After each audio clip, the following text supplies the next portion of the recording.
Hello students, आज हम समझने वाले हैं संस्कृत भाषा के दो महत्वपूर्ण निबंध। एक संस्कृत भाषाया महत्वम और एक महाकवि कालिदासा, जो कक्षा 9th और 10th के लिए बहुत ही इम्पोर्टेंट हैं। 10th वालों के बोर्ड में भी आते हैं ये।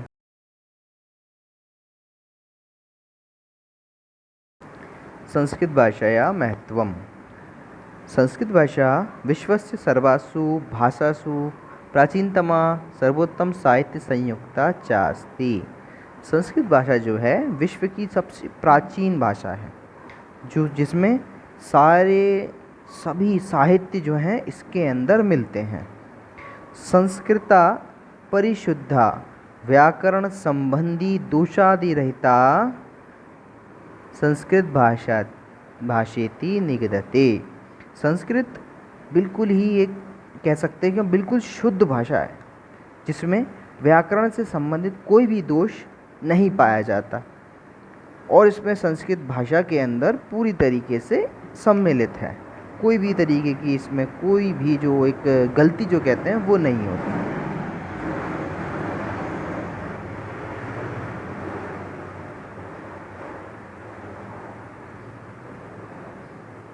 प्राचीन समय एषे भाषा सर्वसाधारण आसीत। प्राचीन समय में ये भाषा हर एक इंसान द्वारा बोले जाने वाली भाषा थी।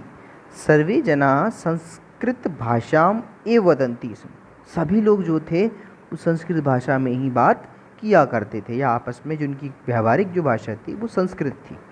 ईशा एव अस्माकम, ऐसा कहा जाता है कि हमारे जो पूर्वजन थे, पूर्वजन मतलब हमारे पूर्वज, आर्य सुलभ, उनकी जो भाषा थी वो ये सुलभा शोभना गरिमामयी चा वाणी। उनकी ये भाषा उनको एक जो शोभना वाली होती है, उनको अच्छी लगने वाली, उनको गरिमा देने वाली भाषा थी। संस्कृत भाषायामेव विश्व साहित्य सर्व प्राचीन ग्रंथा चत्वारो वेदाः सन्ति येषां महत्वमदापि सर्वोपरि वर्तते। संस्कृत भाषा जो है विश्व में जितने भी साहित्य हैं, सबसे प्राचीन जो ग्रंथ हैं, चारों वेद हैं, उसके अंदर इस भाषा को दिखाई देते हैं, या उस भाषा को हम देख सकते हैं। भास, कालिदास, अश्वघोष, भवभूति, दंडी, सुबंधु, बाण, जयदेव, महाकवियों, नाटकाराज संस्कृत भाषाया एव। ये सभी जो भास, कालिदास, ये सब संस्कृत के महान कवि हैं, जिन लोगों ने अपने नाटकों में, अपने महाकाव्यों में संस्कृत भाषा का बोध कराया है। जीवनस्य सर्व संस्कारेषु संस्कृतस्य प्रयोगा भवति। जीवन के संस्कार के लिए संस्कृत भाषा का प्रयोग बहुत ही आवश्यक है। अधुनापि संगणकस्य कृते संस्कृत भाषा अति उपयुक्ता अस्ति। ऐसा कहा जाता है आज के समय में संस्कृत भाषा का उपयोग करना बहुत ही आवश्यक है। संस्कृत भाषा भारतस्य प्राणभूता भाषा अस्ति। संस्कृत भाषा भारत की प्राणभूत भाषा है। राष्ट्रस्य ऐक्यम, राष्ट्र की एकता के लिए च साध्यति, जी राष्ट्र की एकता को साधती है। भारतीय गौरवस्य रक्षणाय एतस्या प्रसारस्य सर्वे रेव कर्तव्या। भारत की गौरव की रक्षा के लिए आज हमको इसका प्रचार करना सभी को बहुत ही आवश्यक है। अतएव उच्यते संस्कृति संस्कृता श्रता। ऐसा बोला जाता है कि संस्कृति के अंदर हमारी जो संस्कृति है, संस्कृत के अंदर हमारी जो संस्कृति है वो निहित है। मतलब अगर हम संस्कृत को पहचानेंगे तो हमने संस्कृति को भी बहुत आसानी से पहचान सकते हैं। अगला जो निबंध है हमारा, ये है महाकवि कालिदास। बहुत ही इंपॉर्टेंट निबंध है, कई बार बोर्ड में आया है, आता भी है। कविकुल शिरोमणि महाकवि कालिदासः संस्कृत भाषाया श्रेष्ठतमः कवि अस्ति। कविकुल शिरोमणि महाकवि कालिदास जो हैं संस्कृत भाषा के बहुत ही श्रेष्ठ या उच्चतम कोटि के कवि हैं। सह नाटककारः, ये कौन है? नाटककार भी हैं, महाकाव्य प्रणेता भी हैं, गीति काव्यकर्ता भी हैं, खंड काव्यकर्ता भी हैं। ये नाटक भी बनाते हैं, महाकाव्य भी बनाते हैं, और गीति काव्य ये सब भी, और खंड काव्य वगैरह ये सभी के निर्माता हैं। तस्य प्रमुखा ग्रंथा सन्ति यथा।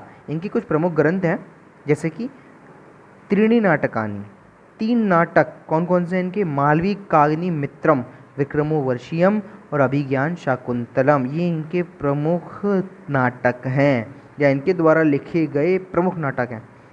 फिर 2 महाकाव्य हैं या महाकाव्य द्वयम, रघुवंशम कुमार संभवम चा, रघुवंशम और कुमार संभवम बहुत ही इम्पोर्टेंट, बहुत ही अच्छे इनके 2 महाकाव्य हैं लिखे गए इनके द्वारा। सा तीसरा जो है गीति काव्य द्वयम, 2 इनके गीति काव्य हैं, पहला है मेघदूतम, दूसरा ऋतुसंहारम। कालिदासस्य लोकप्रियताया कारणम तस्य प्रसाद गुणयुक्ता ललिता शैली अस्ति, कालिदास की जो लोकप्रियता का कारण है वे इनकी प्रसाद गुणयुक्त, मतलब इनकी हर जगह जो इनकी शैली है वो एक बहुत ही गुणयुक्त होती है।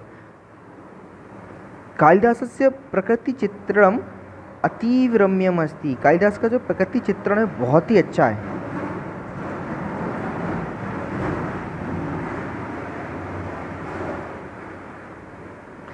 कालिदास प्रकृति चित्रणम अतीव रम्यम अस्ति, कालिदास ने जो प्रकृति चित्रण किया है बहुत ही अच्छा है। चरित्र चित्रण कालिदास अति पटु अस्ति, चरित्र के चित्रण करने में कालिदास जो है चरित्र का चित्रण, मतलब किसी के बारे में अगर बताना हो, अगर कालिदास की आप कोई भी रचना पढ़ेंगे तो आपको ऐसा लगेगा बिल्कुल सब असलियत में चल रहा है।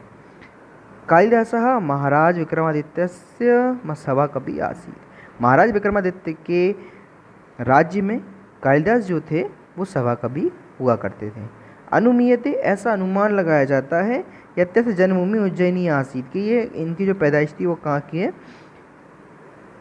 उज्जैन की है। मेघदूते उज्जैना भव्यम वर्णम विदते, ऐसा क्यों है? क्योंकि इनकी जो एक रचना है मेघदूत के अंदर, जो मेघदूत में इनने इनका काव्य है इनका, तो इनने क्या किया है मेघदूत का बहुत ही सुंदर चित्रण किया है। अगर आप काव्य पढ़ेंगे इनका मेघदूत तो आपको बहुत ही अच्छा लगेगा, ऐसा लगेगा बिल्कुल आप उज्जैन में ही पहुंच गए हैं, ऐसा लगेगा आपको। तो उनने बहुत ही अच्छा किया है, तो इसलिए लोग विद्वानों ने माना है कि जो कालिदास थे वो उज्जैन से ही हैं। कालिदास से कृतिषु कृत्रिमताया अभाव अस्ति, कृत्रिमता का अभाव होता है इनकी कृतियों में। जो भी ये लिखते हैं, इनकी जो जितनी भी ये नाटक गीति काव्य जो भी हैं, इनके अंदर ऐसा लगता है कि सब कुछ असलियत में होता है। कालिदासस्य साहित्ये काव्य सौंदर्यम रस निरूपणम च सर्वत्र दृश्यते, कालिदास की हर साहित्य में काव्य के सौंदर्य में रस का निरूपण हर जगह दिखाई देता है, हर जगह ने रस को बहुत अच्छी तरह यूज़ किया है। तस्य सूक्त्या सुदासिक्ता चेतोहरा संति, इनकी सूक्ति बहुत ही लुभावने वाली थी, जो अपन समझ सकते हैं वो होती हैं। कालिदास से उपमा प्रयोगा अपूर्वता, इनने अपनी ज़्यादातर उसमें इनकी जितनी भी रचनाएं हैं उसमें इनने उपमा का प्रयोग हर जगह किया है, तो इसलिए बोला जाता है कि उपमा कालिदासस्य, उपमा कालिदास की महानता या कालिदास की जो उपमा प्रयोग की क्षमता है उसको यहाँ बताया गया है, या इनका नाम इससे बोला जाता है उपमा कालिदासस्य, उपमा कालिदास की उपमा।